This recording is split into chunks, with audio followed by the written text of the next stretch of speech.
dia, saya pernah sayang, saya pernah cinta dia, tapi keadaan membalikan semuanya. Jadi saya harus bisa ngerti lah keadaan itu. Saya bingung rasanya gitu, mau kemana uangnya, mau kemana ininya, langsung bawa nekat gitu aja supaya ringkes. Kalau udah beres semua, dikasih iming-imingnya 500 juta, pasti ada kesuksesan. Bilang si akibatnya alias si Wawan itu.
Solihin alias Duloh diringkus di tempat tinggalnya di Cianjur, Jawa Barat. Ia terlibat kasus pembunuhan berantai atau serial killer yang menewaskan 9 orang. 7 di antara korbannya tewas di tangan Duloh dengan cara dicekik dan diracun. Di samping rumahnya inilah, Duloh mengubur 2 mayat wanita sekaligus yang merupakan ibu dan anak, masing-masing Noneng Suryati dan anaknya Wiwin Winarti. Tak jauh dari rumahnya di Cianjur, Duloh juga telah membunuh dan mengubur jasad Bayu, bocah yang masih berusia 2 tahun. Korban keempat Duloh adalah seorang tenaga kerja wanita bernama Parida binti Enim yang dikubur di dalam rumah kontrakan ini. Sementara itu, 3 korban lain dihabisi oleh Duloh di Bekasi. Mereka adalah Ai Maimunah, 35 tahun, Ridwan Abdul Muiz, 20 tahun, dan Muhammad Rizwandi, 19 tahun. Dari keterangannya, Duloh rela menghabisi 7 nyawa karena tergiur upah 500 juta rupiah yang dijanjikan oleh kawannya bernama Wawan Erawan yang merupakan otak pelaku pembunuhan dengan modus penggandaan uang. Pertama saya bunuh Noneng Suryati sama Wiwin, keadaan pakai tangan dicekik dua-duanya. Yang ketiga itu Parida, sama juga dicekik sama saya, tangan kanan, yang kiri pakai bekam mulut. Nah Bayu juga itu sama juga dicekik juga.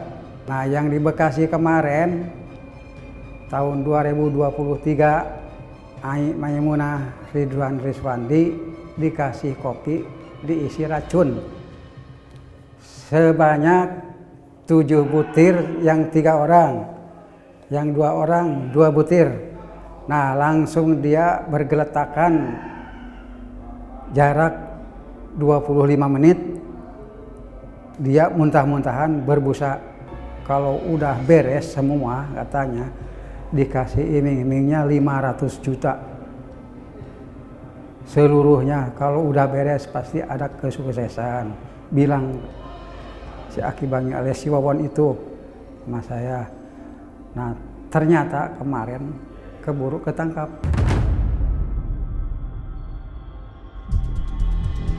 Sosok si raja tega berikutnya adalah Baekuni alias Babeh. Pria ini lahir di Magelang, Jawa Tengah pada tahun 1961. Babeh diringkus di rumah kontrakannya, Jalan Haji Murdalim RT 6 RW 2, Pulau Gadung, Jakarta Timur, atas tuduhan pembunuhan disertai mutilasi. Berdasarkan catatan polisi, dari tahun 1995 hingga 2010, Babeh sudah menghabisi 14 nyawa dan hampir semua korbannya merupakan anak jalanan dengan kisaran usia 9 hingga 12 tahun.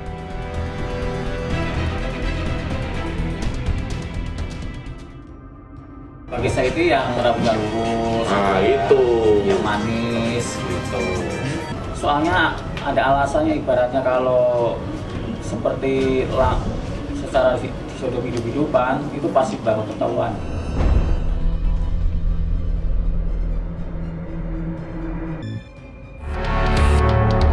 Dengan dia, saya pernah sayang, saya pernah cinta dia, tapi keadaan membalikan semuanya. Jadi saya harus bisa ngerti lah keadaan itu. Saya bingung rasanya gitu, mau kemana uangnya, mau kemana ininya. Langsung bawa golok, nekat gitu aja supaya ringkes. Kalau udah beres semua, dikasih iming-imingnya 500 juta, pasti ada kesuksesan. Bilang si akibatnya alias si Wawan itu.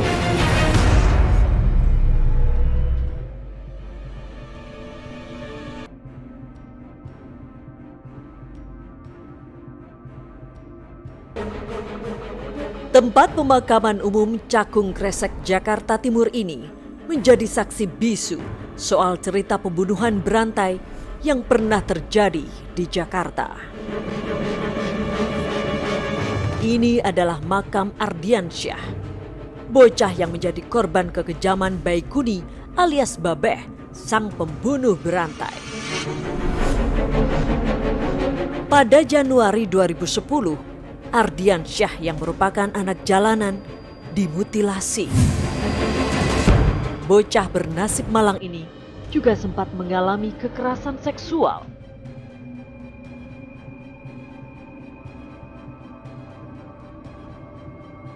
Empat potongan tubuh Ardiansyah ditemukan di dalam kardus dekat jembatan Kanal Banjir Timur, Jalan Raya Bekasi Cakung, Jakarta Timur. Sedangkan bagian kepala bocah pengamen itu ditemukan di Kali Cijengkol, tak jauh dari terminal Pulau Gadung. Ternyata Babeh memiliki perilaku seks menyimpang.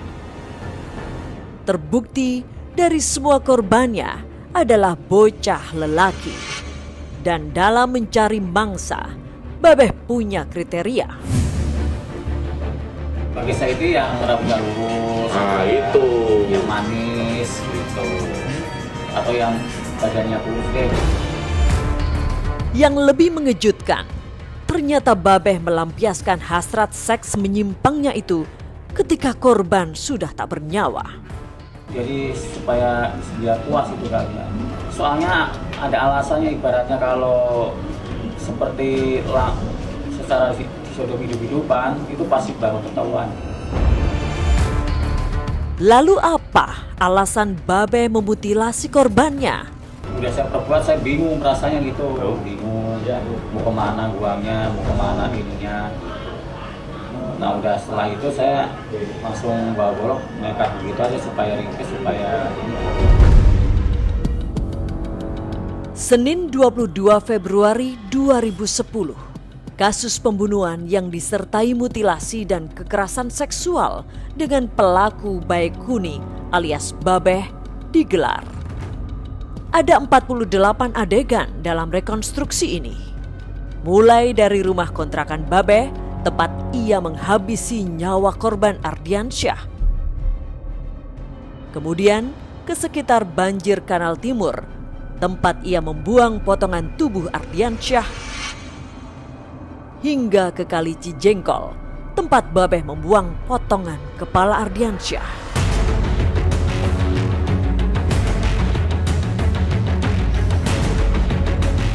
(6 Oktober 2010), Pengadilan Negeri Jakarta Timur akhirnya menjatuhkan vonis penjara seumur hidup kepada Baikuni alias Babeh.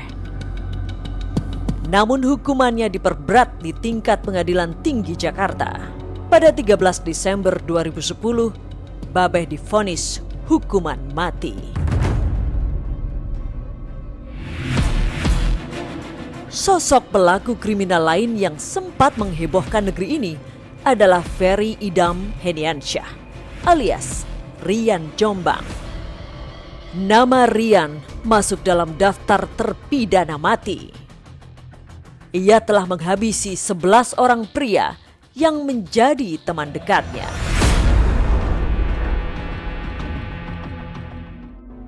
Kalau waktu di Pondok Rajak, Mas Rian masih dekat sama yang namanya Novel. Masih nggak hingga kini? Kalau pertanyaan yang susah saya jawab ya.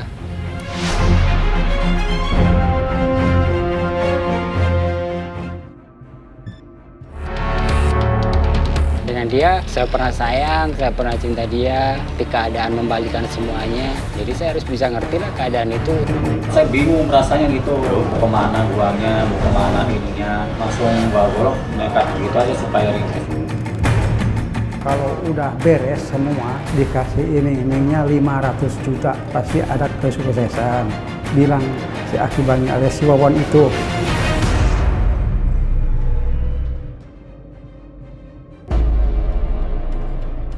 Nama Rian Jombang santer setelah polisi menangkapnya pada 15 Juli 2008. 3 hari setelah penemuan potongan tubuh manusia yang tersimpan dalam 2 buah tas di belakang kebun binatang Ragunan, Jakarta Selatan. Identitas potongan tubuh berjenis kelamin pria ini pun terkuak. Ia adalah Heri Santoso, seorang manajer penjualan di sebuah perusahaan swasta di Jakarta. Dari kasus ini, rentetan aksi kejahatan Rian Jombang akhirnya terungkap. Dari pengakuannya, Rian juga telah menghabisi nyawa seorang pria bernama Ariel Somba. Rian memutilasi tubuh Ariel dan menguburnya di halaman rumah orang tuanya di Desa Jatiwates, Kecamatan Tambelang, Jombang, Jawa Timur. Cukup mengejutkan. Dari tempat ini polisi menemukan 2 buah lubang yang masing-masing berisi 2 jasad manusia. Salah satunya jasad Ariel Somba. Satu persatu korban kekejaman Rian akhirnya terungkap. Dari tahun 2007 sampai ia tertangkap, ternyata Rian telah mengeksekusi 11 orang korban. Rata-rata korban yang dihabisi oleh Rian adalah pria yang menjadi teman dekatnya. Kasman Sangaji, begitu kasus pembunuhan sadis ini terjadi, ia tertarik untuk menanganinya. Sampai akhirnya Kasman maju menjadi kuasa hukum Rian. Kalau persoalan menarik, memang ada beberapa hal yang membuat kita tertantang untuk bisa menangani kasus Rian ya. Yang pertama, karena memang kasus pada saat itu terjadi peristiwa yang menghebohkan, dan menghebohkan ini bukan secara umum seperti kasus-kasus biasa, tapi memiliki kelainan. Kelainan dalam istilah dilakukan oleh satu orang dengan tidak menggunakan sesajam atau apapun yang bisa menyebabkan hilangnya orang lain, tetapi dengan tangannya sendiri tanpa bantuan orang lain bisa membunuh 11 orang. Walaupun dalam proses persidangan itu sendiri hanya korban yang di Depok yang disidangkan, jadi 10 orang tidak pernah diungkap dalam persidangan. Menurut Kasman, Rian memang penyuka sesama jenis dan memiliki kekasih bernama Noval Andreas. Kasman pun mengisahkan soal tabiat Rian. Kalau Rian menurut saya orangnya pendiam, baik ya, supel orangnya. Dan supelnya itu dia tunjukkan ketika kita berdiskusi, berbicara, dia ceria. Bisa nyambung, orangnya ya pintar juga gitu. Nyambung dalam istilah apapun yang kita bicarakan dengan beliau dengan selalu merespon dengan baik. Gitu. Tetapi ketika kita mencoba berbicara dan diskusi tentang kelanjutan dan proses penanganan perkaranya, beliau hanya bisa mohon kepada Allah diampuni segala dosa-dosanya dan memohon ampun kepada keluarga korban yang tidak ada henti-hentinya dalam setiap sujudnya. Beliau minta diampunkan oleh Allah dan diampunkan oleh pemerintah. Lalu seberapa dekat Rian dengan Noval? Dan bagaimana hubungan Rian dengan Noval setelah dirinya mendekam di balik jeruji besi penjara? Inilah jawaban Rian. Kalau waktu di Pondok Rajak, Mas Rian masih dekat sama yang namanya Novel. Masih nggak hingga kini? Kalau pertanyaan yang susah saya jawab ya. Kalau dekat mungkin nggak sedekat dulu lagi, tapi kalau untuk komunikasi ya, Masih ya? namanya juga kita pernah dekat ya, masih. Jalin Walaupun- silaturahmi ya. Iya, Di sini pernah datang Novel? nggak Nggak pernah. pernah. Karena jauh mungkin. Bukan karena dia juga maaf, karena dia juga apa ya, ada orang tuanya yang melarang gitu. Ya saya pun bisa mengerti keadaan itu. Kalau Mas Rian sendiri, perasaannya sama Novel seperti apa sekarang? Aduh Mas, gimana ya? Dengan dia saya pernah sayang, saya pernah cinta dia, tapi keadaan membalikan semuanya. Jadi saya harus bisa ngerti lah keadaan itu, jadi mungkin sebagai saudara aja atau sebagai teman aja sih. Setelah melalui beberapa kali persidangan, Pengadilan Negeri Depok akhirnya menjatuhkan hukuman mati kepada Ferry Idam Hediansyah alias Rian Jombang. Rian banding ke Pengadilan Tinggi Bandung namun ditolak. Saat itu, Kasman Sangaji terus berusaha untuk membela kliennya.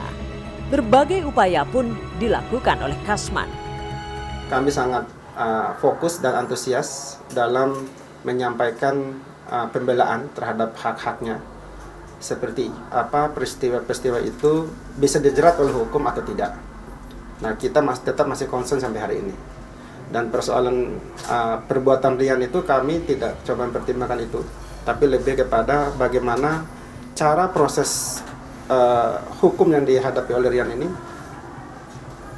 dilakukan dengan secara cepat dan tepat. Gitu. Tidak berdasarkan pada asumsi dan desakan publik. Tidak juga dilihat dari berapa korban yang ditimbulkan. Tetapi bagaimana dia melakukan itu, seperti apa, kenakan dengan pasal-pasal yang benar. Sebagai kuasa hukum, Kasman Sangaji terus berusaha membela kliennya dengan meminta permohonan kasasi ke Mahkamah Agung. Namun usaha itu lagi-lagi gagal. Perjalanan hukum Rian Jombang terus berlanjut. Kasman coba meminta peninjauan kembali atas kasus Rian. Namun hal itu tetap ditolak. Hingga kini Rian Jombang masih menjadi penghuni lembaga pemasyarakatan di Cirebon. Akankah Rian lolos dari hukuman mati? Kita lihat saja nanti.